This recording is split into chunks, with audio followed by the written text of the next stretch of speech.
Ladies and gentlemen, welcome to the podcast. I'm Charlie Angler. I'm Drake Doran. And today we're going to be talking about a different subject other than cars. Today we're talking about a school assignment we got, which is why is there 24 hours in a day and why is there 60 minutes in an hour? So we're going to kick this off by talking about why is there 60 minutes in an hour. So Drake, why don't you go on?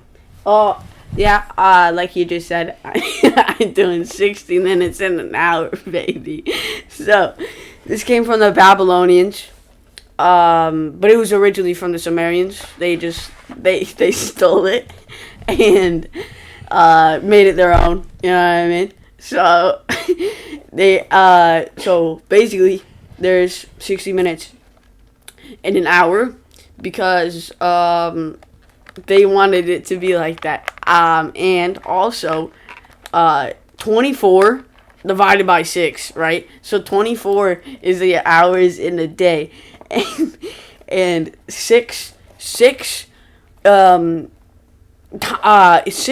is like the minutes in an hour and the seconds in a minute. But you just have to add a 0 to it, you know what I mean? So it's like really easy to divide all of that.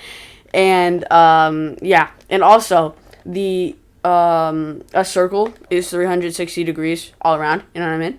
And so you do 6 times 6, which is 36, right?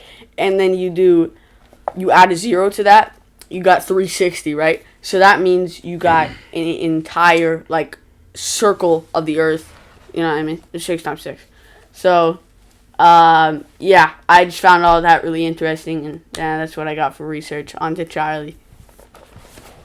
Alright, so there are 24 hours in a day because of the ancient Egyptians who divided daytime into 10 hours. And that was measured with the shadow clock or the sundial.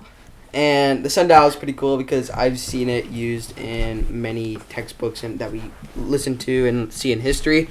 And I've seen it in many movies, and I've actually seen a couple in real life. And nighttime, which is pretty cool, is divided with 12 hours based on the study of stars.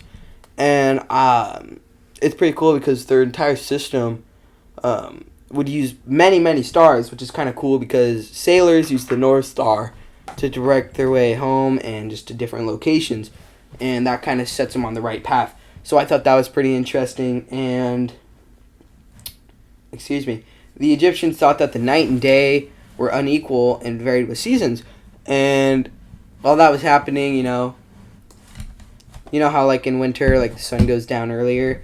Well, that's kind of like what they were saying there, and how in the summer it goes down later. So, that's kind of like what we found researching, and it's pretty interesting altogether. But, yeah, it was a short one, but we told you all the info that we found that was interesting and that was pretty useful. And I hope it was informal and very informational. So thank you for listening.